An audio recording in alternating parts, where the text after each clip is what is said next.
কুমিল্লার দেবিদ্বারে সনদপ্রাপ্ত দলিল লেখকদের পেশাগত দক্ষতা বৃদ্ধি, শুদ্ধাচার চর্চা, সুশাসন ও জবাবদিহিতা নিশ্চিতকরণ বিষয়ক অভ্যন্তরীণ প্রশিক্ষণ কর্মশালা ২০২৬ অনুষ্ঠিত হয়েছে।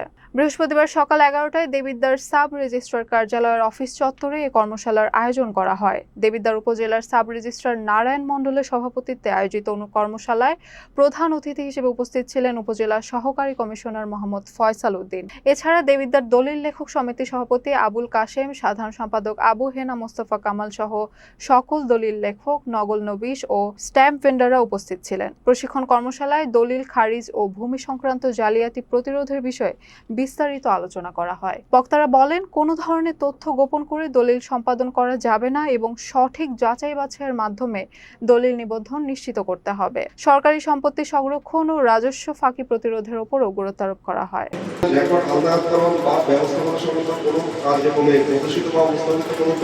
আগে যে আইন ছিল তো আপনারা 26 সালেও দলিল করতে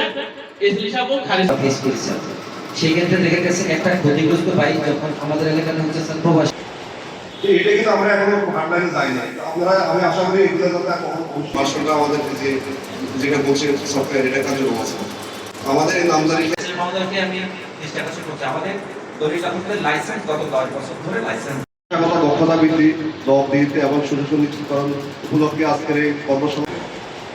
এটা কিন্তু আমরা এখনো হার্ডলাইনে যাই নাই। আপনারা আমি আশা করি এগুলো যাতে